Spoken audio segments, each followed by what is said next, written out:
gabaygan aan idiin soo jeedin doono waxaa soo tiriyey Gabre wuxuuna u soo tiriyey madaxda Soomaaliyeed waxaana gabayga magaciisa la yiraahdaa arigaygu waa toban bal haddaba aynu dhageysano Gabre iyo gabaygiisii wuxuu yiri arigaygu waa toban intaan idinku haystaaya afar way irmaanto lisbaan ka intifaacaya iyagaan alleyl iyo dharaar iba salaaxaya iyagaan aroor iyo habeen ubadka siistaaya iyagaan ilaashtaa sidii ayra iyo geela iyagaan kolkii aan arkaba ku istareexaya markay ii osloodaanna waan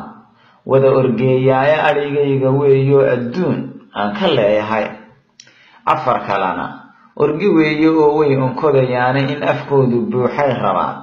aamin iyo leyle iyagana adduunyaan dhahaa hooya idilkeeda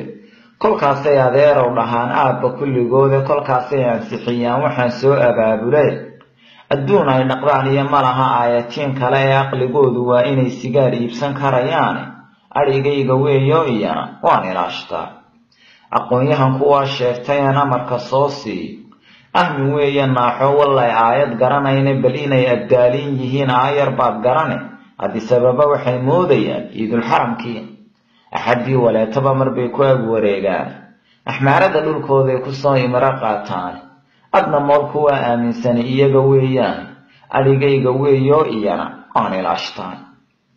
midna wuu asqoobo hadduu ayti marayaaye indhihii ka soo dhace wallow aw ka baydhayna ictiraaf intuu goobayuu seegay aakhiro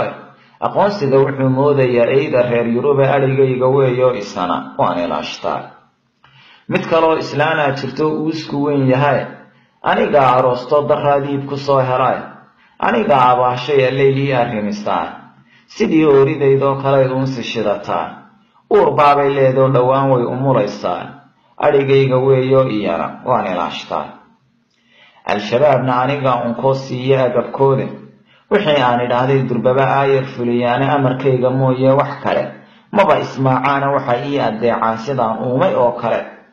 afaxmaarka waxay moodayaan aayad kursigii ereygaan u sheegaba dhaqsay orod ku qaataan ishii bay yidhaahdaan kolkaan furo afkaygaas iyagaan agoomaha dhahaalaaya idilkooda iyagaan wixii aan arkaba ku ibtileeyaan kolkaasay unuunkiyo halkaa dhexda gooyaan iskamana ogaadaan inaan ahay ibliiskaas aniguna axmaar baan ahoo aamin iga dheere iyagana abaanuma galoo waan ogsoonahay arigayga weeyo iyana waan ilaashtaa adduunyada waxaan ugu necbahay aragga Soomaali axsaannama dhex taalloo horay adhaxna gooyeen maantaan awood leeyahoon aarsan karayaaye aanaday galeen baan rabaa inaan ka oogtaa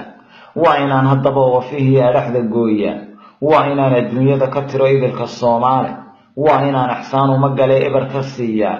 waa inaan axmaariya ka dhigo ehel xabuusheeda ubadkooda waa inaan ku qoro oramo liiskooda waa inaan Itoobiya ku daro idil ahaantooda